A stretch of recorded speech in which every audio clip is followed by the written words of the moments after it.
Welcome back to the Trending Zone. Today, we're covering one of the biggest international legal cases of the decade, former Philippine President Rodrigo Duterte's first appearance at the International Criminal Court in The Hague. Is justice finally being served, or is this a political move against the former leader? Stay with us until the end as we break down all the details of his arrest, charges, courtroom appearance, and the global reaction.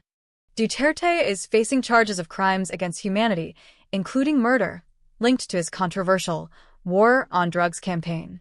Between 2016 and 2022, thousands of alleged drug suspects were killed in police operations, with human rights groups estimating the number to be between 27,000 and 30,000 deaths. Many of these were suspected extrajudicial killings. These human rights violations led to the ICC launching an investigation in 2021. Despite Duterte withdrawing the Philippines from the ICC in 2019, the court ruled it still had jurisdiction over alleged crimes committed while the country was a member. The arrest warrant was issued under seal earlier this year and was executed on March 7, 2025 in Manila. The arrest and transfer to The Hague show footage of Philippine authorities, clips of international law experts. Duterte's arrest happened swiftly.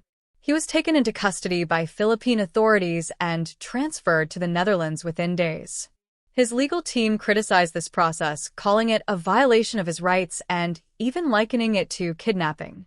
However, international legal experts insist that the ICC followed due process.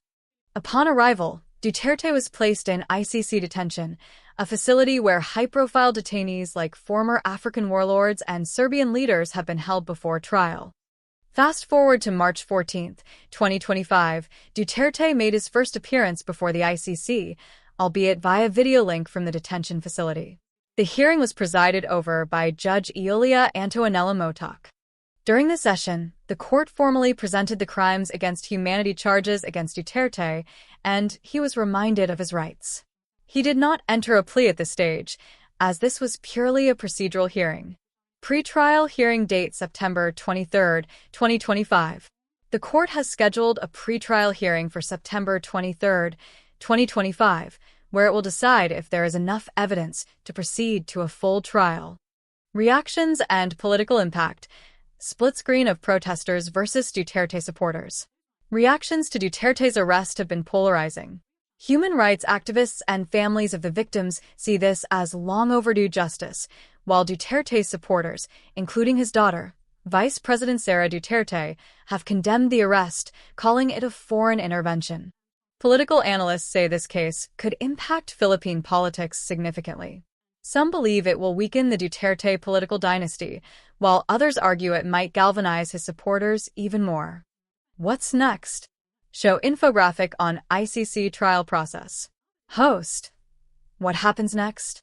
If the pretrial chamber finds sufficient evidence, a full trial will take place, which could last years.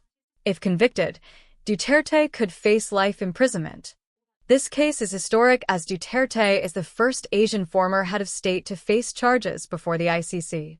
This could set a legal precedent for holding leaders accountable worldwide. What do you think? Is Duterte finally facing justice, or is this a politically motivated case? Let us know your thoughts in the comments below. Don't forget to like, share, and subscribe to the Trending Zone for more updates on this developing story.